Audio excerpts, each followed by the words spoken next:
Ladies and gentlemen, thank you once again for tuning in to another episode of GOW, the Generation Wrestling Podcast. As always, it's yours truly, the franchise, aka the showstopper, better known as the GOW's resident tribal chief.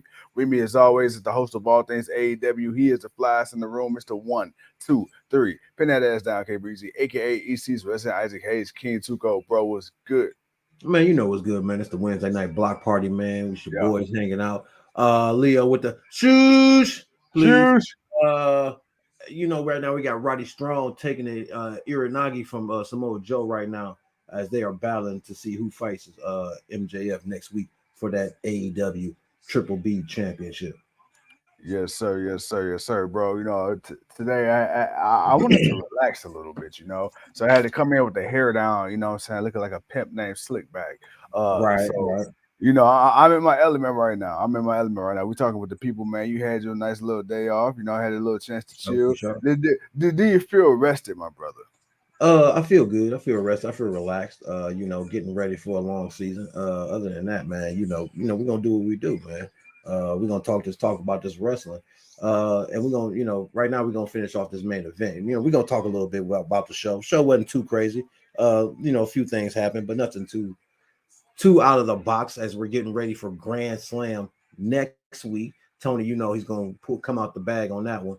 So yeah, man. Right now we're just gonna enjoy this main event as Joe is locking in the clutch. Oh, he's got it in. He's got it in. Roddy's in the middle of the ring.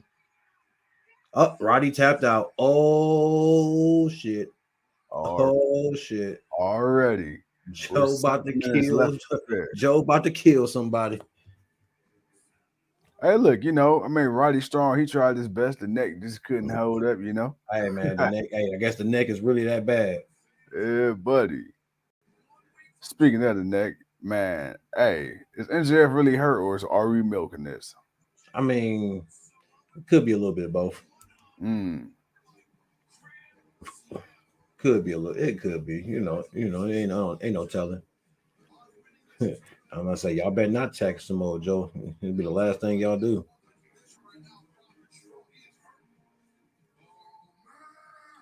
Oh, we got the LCJ in the building. Joe, what's happening? LCJ, what up, man? Oh, yeah, Cruiserweight champion of the world, correct? Where you at? He ain't pop up on the camera. He didn't pop up in the comment. He just popped on the Facebook as part of our live viewers.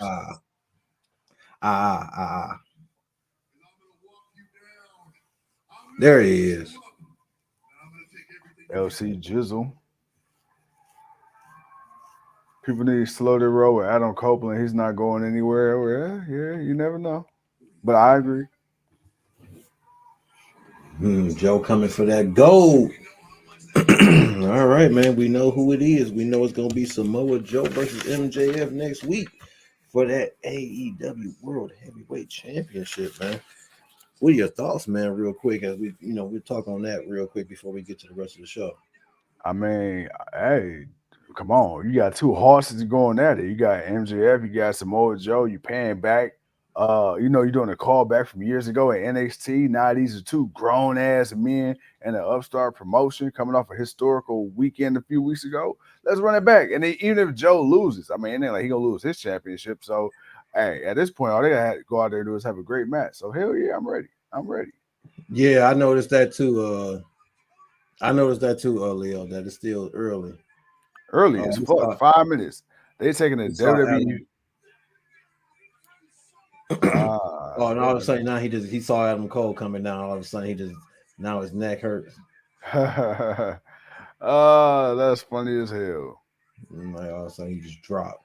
Oh, my neck, Adam. He full of shit. He full of shit. You know what's crazy? A lot of people are actually liking this gimmick for Roddy Strong. I don't really know how I feel about it yet. He's pulling off the whiny bitch very well. That's how I see it. Roddy whiny bitch Strong.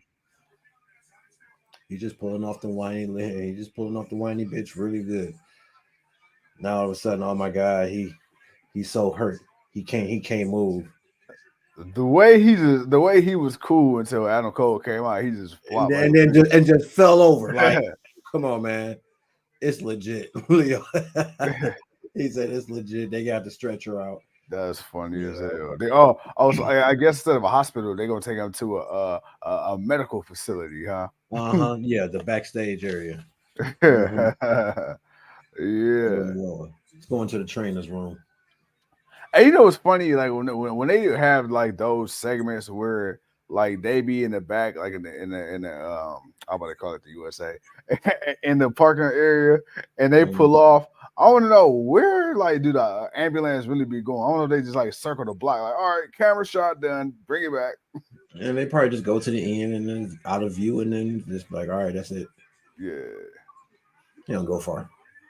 It's just for the effect. Really? This dude's really milking the hell out of this.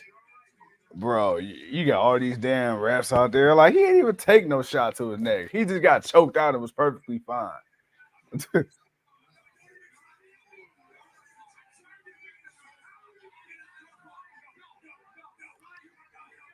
Lord Jesus, they got this man playing dead. Hell no. The fact that Adam Cole is going along with this shit. It's hilarious. It's Yeah. hilarious. See, this is some WWE shit right here. Tony Khan said, all right, Oh, I Joe, got Joe choking out Cole.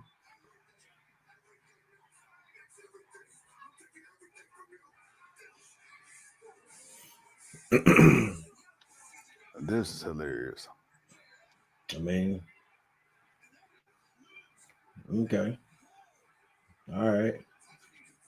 Joe had to bring it back to reality. Like, hey, we gonna get done with this stupid shit. We back to what I'm doing. Thank you, Joe. I appreciate that, man. That was a better way to end the show. Not even gonna lie. I appreciate him coming out and choking the hell out of Adam Cole, just to bring it back to the title picture. That hey, I'm about to kill this man. That's all I needed. It's okay. Leo says maybe the way he turned his neck to look at Adam Cole, he re-aggravated the injury. Shut the fuck up, I Leo. mean, he could have. Who knows, man? Who knows? He caught a third-degree neck hernia. Oh man. Whew, Look excuse me. at crooked ass Rick Knox. I mean, hey, that's Rick Oh, Knox for you. Ah man, Moxley going up against Ray Phoenix for that AEW International Championship.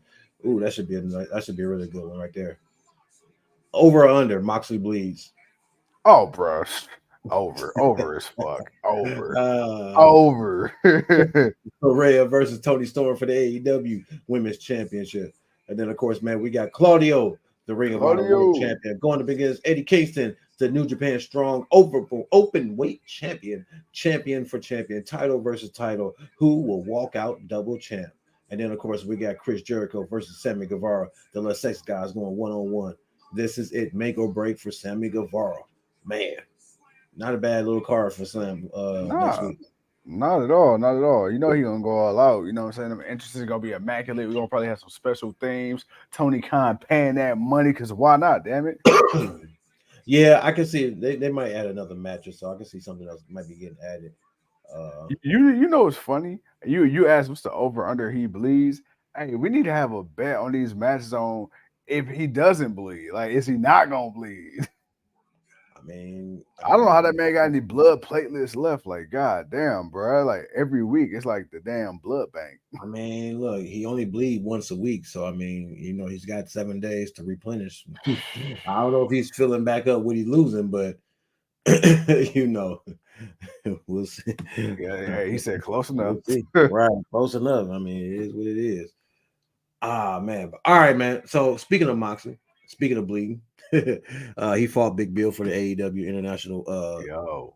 Championship. He won, of course, but obviously it set up a match between Brian Danielson and Claudio this Saturday on Mhm. Collision versus Ricky Starks and Big Bill. From there, not a bad way to start the show. It was okay. Of course, Moxley from Cincinnati, so of course he got that hometown love. He got that hometown cooking as soon as he came out. Your thoughts real quick before we move on, man. Hey, no, like Mox versus Big Bill, solid match. The match went exactly how I thought it should have went. Big Bill looked like the big badass he is. I don't care how bad of a beast Mox is. Big Bill still 7 foot, 260 pounds, and I feel like they did a great job of displaying that. But of course, Mox being Mox, he got the victory in the hometown. So fuck the Bengals, but go Mox. Well, we already did that to the Bengals. Uh, Leo says he didn't bleed versus Orange Cassidy, which is true. He didn't bleed. That was Orange Cassidy that was bleeding. We got a good dynamite, says Joe. It was a good dynamite. It was cool. Nothing crazy. It was just set up for what's coming up. Then of course, man, the Roddy Strong, Adam Cole segment, them going back and forth with what they doing. Then of course, Don Callis reveals they're going against Shibata. They're gonna take out Shibata next. They're gonna get at Kenny Omega by all his friends by any means necessary. And now he is known as the Alpha. That he's beaten Kenny Omega twice. He's no longer the ace in wrestling. He's the Alpha. Take a shitter. he's the Alpha taking the shitter. Then of course, man, the BCC. Of course, that's when they issued the challenge out to Ricky Starks and Big Bill.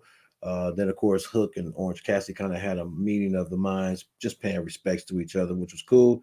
And then we got that fatal four-way, man: Shida, Storm, Rose, and Baker for the number one contendership for the AEW Women's Championship. Of course, we already know Tony Storm won, but bro, what did you think of this fatal four-way to these women? In the words of one great Tony Marilyn Monroe Storm, chin up, tits out, and watch for the shoe. I like the match, man. It was cool. It was cool. I got to see the DMD in action. I got to see my girl Nyla. It looks like they're starting to finally utilize Nyla Rose a little more, which is cool. She not necessarily being in the background of Shafir, but we understood what that was. And I like this. I like this. Hey, Saraya pretty much called out Tony Storm. Hey, look, she lost her top spot. She lost her position. She lost her title. She lost her goddamn mind, man. She don't know what's going on. And I like how you still teasing the fact that Ruby Soho is still on Saraya's side. So it's really just Tony Storm out here as a loose cannon. So I'm really excited to see these two women do what they do. I'm really curious to see how this match turns out. Leo, I think we might see Jay versus Statlander at Wrestle Dream. We may see that third match. That Oh, actual yeah. second. We may see that the second because they actually got to have an official match because Jade had fought a match before she fought Statlander. So even though she fought her, Yeah. still, you would want both opponents fresh for an official fight. And then after that, I don't know what we get after that, but we'll see. Um, Christian telling Natty crowd, it's more embarrassing that the Bengals lost to the Browns. I mean, the way they lost, we spanked that ass. We were their daddies last week. Yeah.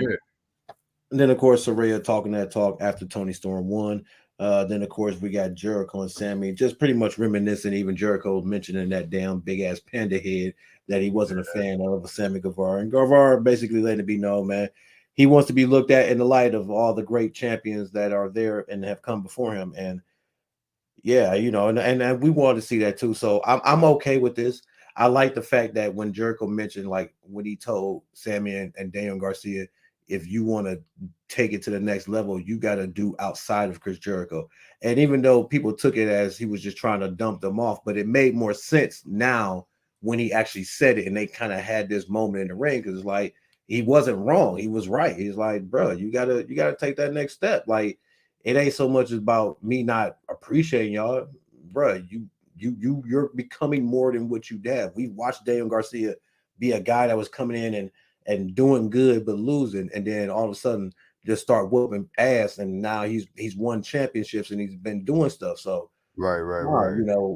and we've been watching Sammy also. We watched that panda head kid come in, and we said he was too lackadaisical. He was too sure of himself, man. He need to come with a little bit more effort. And then we saw that effort, and he became a 3-time TNT champion. So it's not like we ain't seen Sammy do some stuff.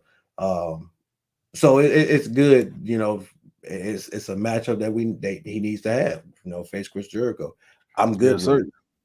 Most definitely. And then of course MJF talking his talk, regardless of the winner who he may face, but we all kind of figured it would be Joe. Then of course, man, we got the match that I believe you said was match of the night.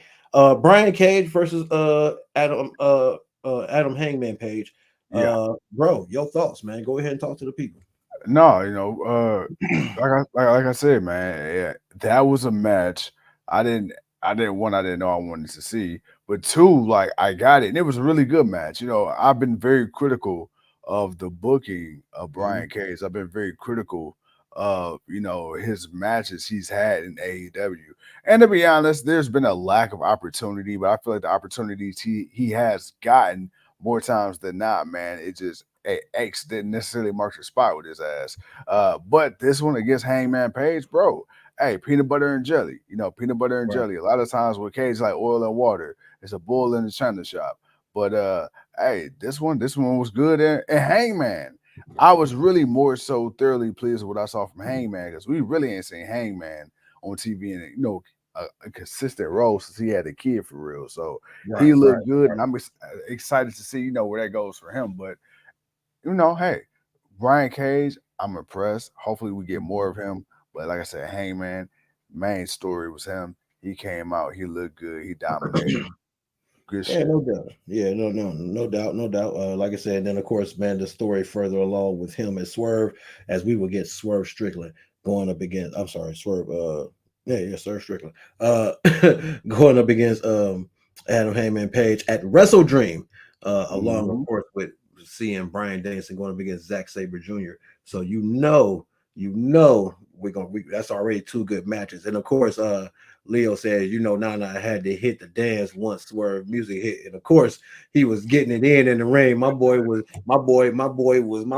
in there moving and doing it. He even had the Young Bucks doing it with him before they gave him that sweet super kick party.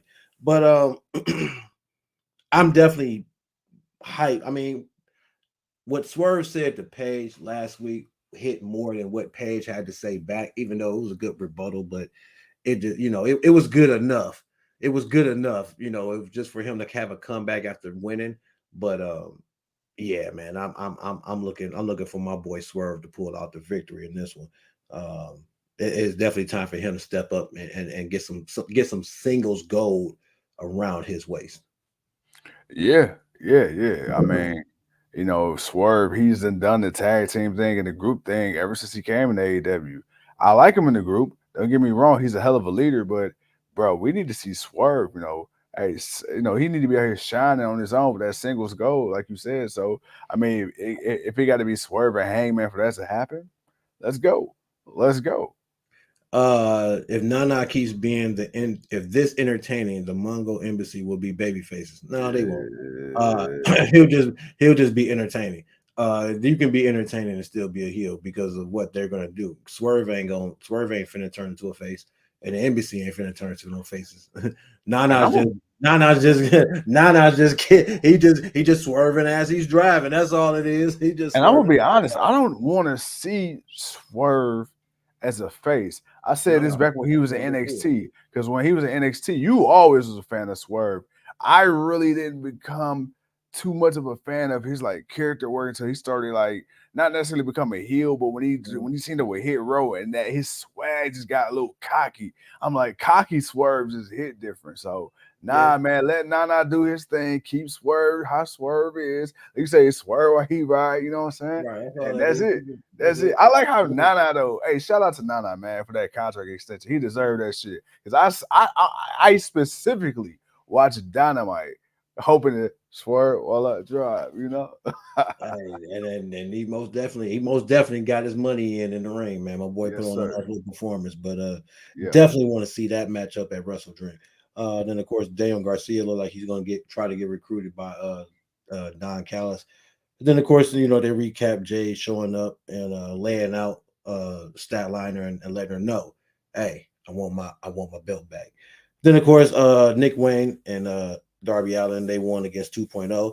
And then of course Mhm. Christian Cage. Oh, that's another match. Christian Cage had challenged Darby Allin and Sting next week. That's another match that they didn't announce, Yes, but that's sir. going to be next week.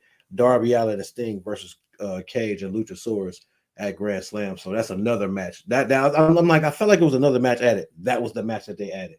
Um, so we're gonna get that, and then of course, we already talked about the other matches for the card, and then of course we watched Samoa Joe choke out Roddy Strong, and then before we watched Roddy act like a bitch when Adam Cole came out. Good show. I give it a mid show. It was a good mid show. Nothing crazy. Again, everything was leading to next week. We Mm-hmm. knew everything's leading to next week. Some stuff is leading to the pay-per-view in a couple of weeks. So nothing wasn't nothing crazy. Had a couple of good matches. Like I said, good stuff for good stories to just kind of further with some of the storylines of what's going on. And yeah, we're gonna get ready for Grand Slam. Shit. Other than that, man, that was about it. I can't call it no more than that, man. It was a good mid show. The LCJ says, "Hey, I busted out the Nana swerve dance. My knee, I popped my knee. Yeah, you can't swerve while you drive, man. Nah, You gotta nah, have nah, that nah. rhythm. You better Hey, learn how to move them hips, not so I, much your I, knees. I was about to say, man, your left can't go, your knees can't go left, and your feet going right, and your Achilles going in the middle. You got it's all one Oh motion, my God, baby. It's dude. all one Oh my God. motion. We can't have the For real. LCJ out here looking like a slinky. Man, but, for real. but with that being said, my God, man, yo, bro, before we get out of here for the Wednesday night block party, man, any final thoughts For for the sure, people, man. bro? Nah, man, we appreciate hanging out with the people, man, talking to talk, for a little bit, talk a little bit of wrestling. Yeah. As we all still recovering. And we all still recovering. But other than that, man, like I said, we're just getting ready for next week, man. Grand Slam, Arthur Ashe Stadium, man. We'll see what it do. Yes, sir. Yes, sir. Yes, sir. Ladies and gentlemen, boys and girls of all ages, with that being said, thank you once again for tuning in to another episode of the GOW, the Generation Wrestling Podcast. I'm the franchise. He's the king. And we'll see y'all when we see you. Peace.